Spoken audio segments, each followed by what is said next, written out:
大家好，歡迎來到我的頻道，我是健身。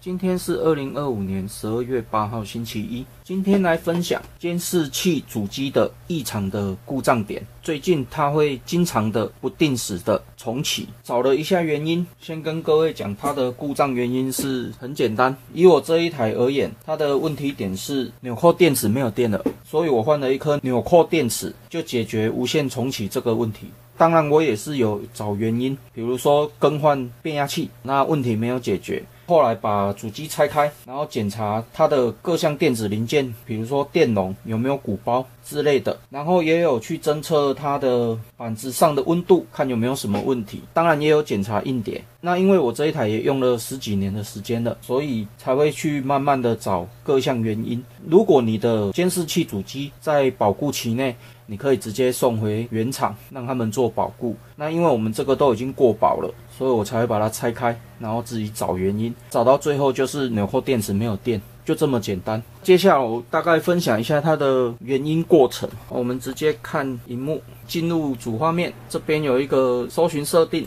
進入以後，我們去找事件搜尋，這邊可以看一下，這邊時間有修正過以後，訊號遺失，這個是因為我沒有裝鏡頭。然後我們看一下開機這個部分，2025年12月8號9點，因為我是設定每天早上9點會重新開機，所以它的情況是正常的。它重新開機以後就會去偵測各項訊號。接下來我們可以看一下，這邊是2000年1月1號，那是因為我更換電池的關係。然後我們看一下，我是昨天晚上換的。我們看一下這個12月4號這邊開機。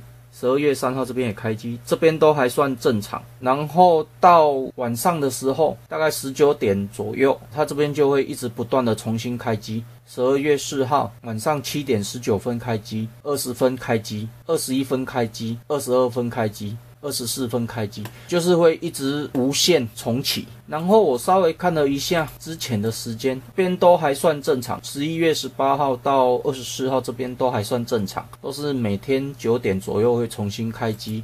然後這期間之前有一些時段也會有在下午也會重新開機，然後凌晨早上6點多也會重新開機。那可能就是從這邊開始就慢慢出問題了。我們可以去觀察這個事件搜尋這邊，去看你的主機有沒有什麼問題。最後換完以後，我從昨天開始測試的嘛，測試到今天都沒有什麼問題，所以我已經測試將近1天的時間，它沒有重新開機了。那期間我也是花了很多時間去找原因啊，剛好有遇到這個問題，所以分享出來給大家做一個參考。那你如果主機有發生無線重啟的問題，你就直接更換紐扣電池就可以了。那換完以後，如果沒有問題就可以繼續使用。那有問題可能就是請你送回你的廠商那邊，請他們幫你做排除。那我這一篇監視器主機無線重啟紐扣電池更換異常排除分享影片就分享到這邊為止。那如果你喜歡我的影片的話，敬請訂閱和分享，